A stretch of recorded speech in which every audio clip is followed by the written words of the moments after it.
Amber Heard. Yes, it was awful at times, but I loved him and what he was Objection, Your Honor, non-responsive. Overruled. Amber Heard's career was going really well, on an upward trajectory that made her one of the biggest stars in Hollywood. She even landed the role of Mera in Aquaman 2018, which is a film that crossed over $1.1 billion worldwide. Warner Brothers was positioning her as a long-term figure in the DC Extended Universe, and it looked like it was her ticket to becoming a global sensation and a celebrity that the world would never forget. But then everything imploded, and it happened right inside her home. Her highly publicized legal battle with her ex-husband, Johnny Depp, began escalating in 2020, destroying Amber Heard's career as a whole. The 2022 defamation trial became the internet's talking point, and it went on for a year, which is still being talked about today. While Amber Heard technically won a partial argument, the public sentiment turned brutally against her to the point where she had to leave America and go to Spain, living under a different name and everything else. Only petitions even demanded her removal from future films, and it gathered over 4 million signatures. Warner Brothers got the message clearly, and they drastically reduced her role in Aquaman and the Lost Kingdom 2023, cutting her screen time to less than 10 minutes.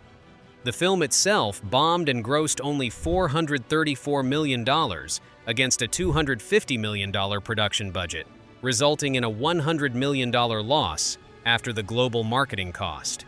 Heard was completely removed from all the promotional campaigns, and since then, she has been living in Spain while being approached by random people calling her out on her past BS. But this is just the start, so subscribe now because the next one will shock you. Rachel Zegler. With a guy who literally stalks her. Yeah. Weird. Super weird. So we didn't do that this time. So no prince or a different kind of prince? We have a different approach to what I'm sure a lot of people will. Rachel Zegler entered the world of Hollywood, looking like she would break records and top the charts when everyone expected that she wouldn't do anything like that. For a little while, her acting career was on a big project, a huge positive trajectory, since she was invited by Steven Spielberg to act in his movie, The Wild West Story. From there, she won a Golden Globe for Best Actress, and despite the critical acclaim that the film underperformed, crossing just $7 million worldwide against a $100 million budget, her career was still unstoppable. She was the one who still went through such a big role at a young age. Disney then cast her as Snow White in the big-budget live-action remake. She even appeared in Shazam! Fury of the Gods 2023, but that's where things started to fall apart. During the interviews in 2022 and 2023, Rachel Zegler made comments that destroyed Disney's core audience. She called the original Snow White movie weird and described the prince as a guy who literally stalks Snow White. She even emphasized that her version of Snow White wouldn't be her being saved by the prince, and wouldn't even be dreaming about true love. Those statements sparked immediate controversy and made the fans of the original franchise avoid the movie fully. This movie became a flop after she kept on going towards the controversial side, talked about her political statements, and even discussed the current issues in a movie where it wasn't even needed. Instead of promoting her film, it became a whole Rachel Zegler hate fest. Brie Larson. I do all my stunts. I did my stunts because I thought that that's what everyone did, and then Tom Cruise over here. no, I want to be the first me, not the next Tom Cruise. Thank you very much. Wow. Next up is Brie Larson, who won the award for the movie Room, which should have launched her into the A-list category. When Marvel cast her in Captain Marvel in 2019, it seemed like it was the perfect stepping stone for her to move next. The film grossed over $1.1 billion globally, and was undeniably a huge financial success for her. But during the press tour, Brie made comments that caused a lot of controversy. She emphasized wanting a diverse press room and said that she doesn't need a 40-year-old white dude telling her what didn't work for him in the past. This comment went viral, and the backlash was huge on YouTube, Reddit, and social media. Many fans even felt alienated. Marvel initially backed Larson publicly, but behind the scenes, things changed quickly. In Avengers Endgame, her screen time was quite limited, and she was even sidelined in promotional campaigns. The studios wanted to cut ties with her by the time The Marvels got released in 2023.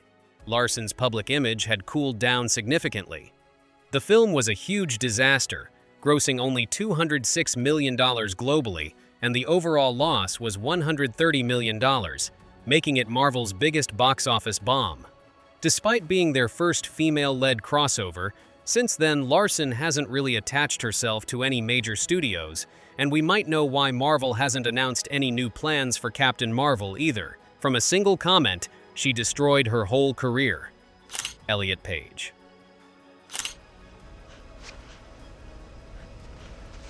Feel comfortable in my body. Elliot Page's rise to fame was built on an impressive resume, with critically acclaimed performances in Juno, Inception, and X-Men: Days of Future Past.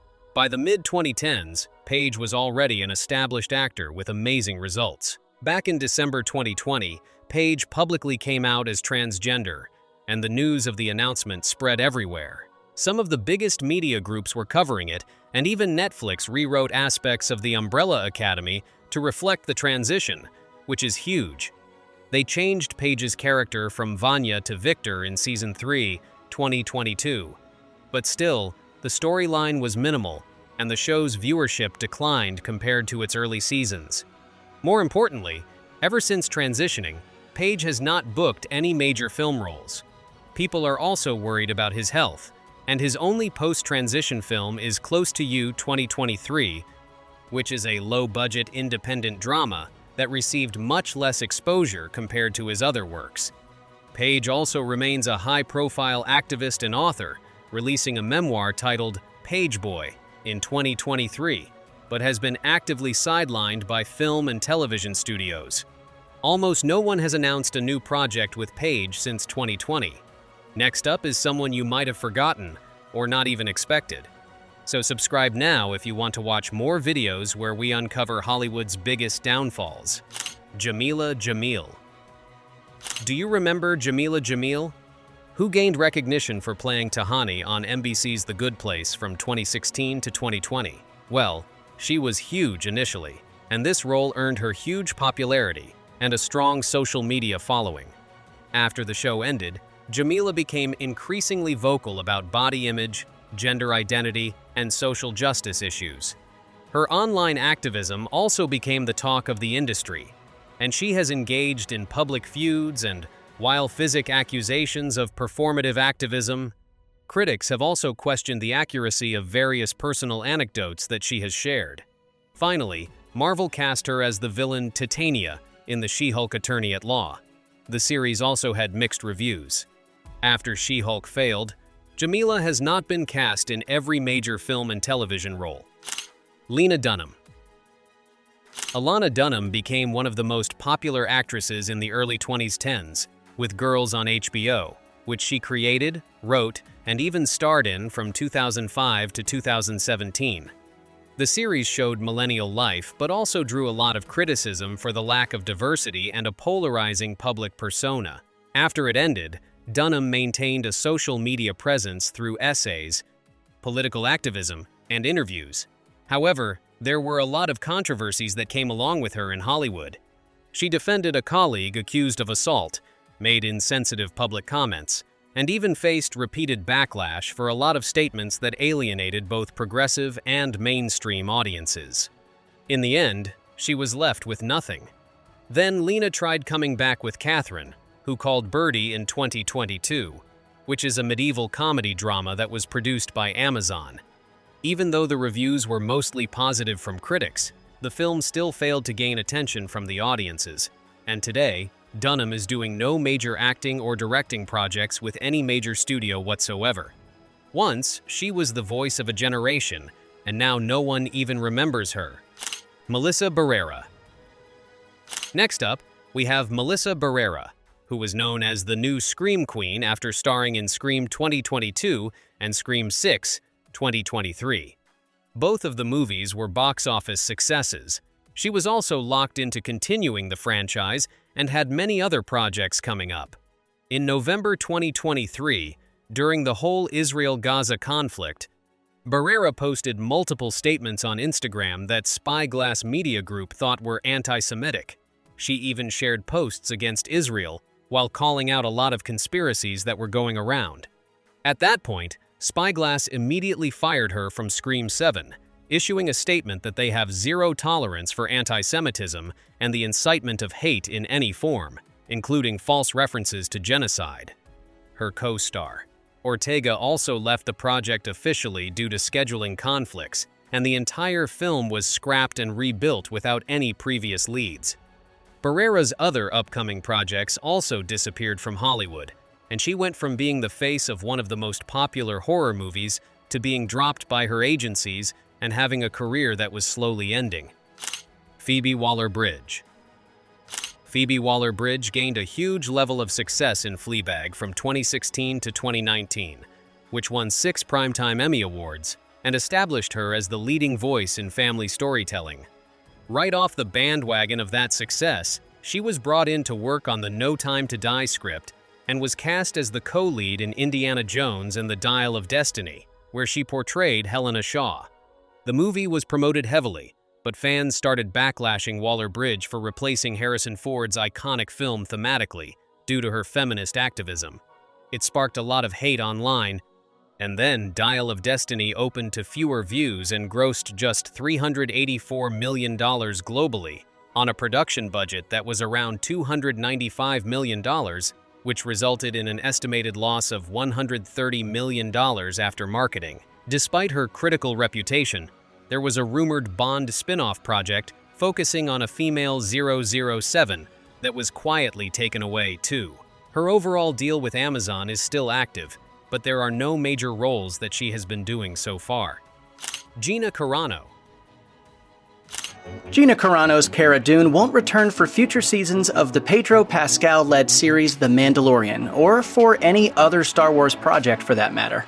You might wonder how someone like Gina Carano, who was a breakout star in The Mandalorian playing fan-favorite character Cara Dune, had a big fall-off. She had mainstream appeal and had a built-in fan base from her MMA career, and even dated someone as big as Henry Cavill at some point. Then her social media activity became problematic for Disney. She posted content comparing political disagreements to the Holocaust while sharing a bunch of misinformation and also making statements that angered progressive audiences. Disney and Lucasfilm had to tone down her posts, according to a lot of reports, but she refused. In 2021, Lucasfilm fired her, stating that her social media posts were unacceptable. Her character was also written out of The Mandalorian, and all the planned spin-off work was said to be too. She has since appeared in projects funded by conservative media figures, but her mainstream career is completely over. Awkwafina. Last on our list is Nora Loom, who played amazing performances in Crazy Rich Asians and The Farewell, winning a Golden Globe for the latter too. She seemed like she was destined for a lot of comedy stardom, but controversy soon erupted over her use of what critics called a blaccent, which is adopting African American vernacular English and mannerisms despite being Asian American. This was a huge controversy, and she went from comedy's next big thing to someone whose studios were always cautious about casting in lead roles. She still works, but the momentum has fallen drastically after the series of controversies she has been through. Which downfall do you think is the hardest? Let us know in the comments down below, and if you enjoyed the video, subscribe to the channel for more.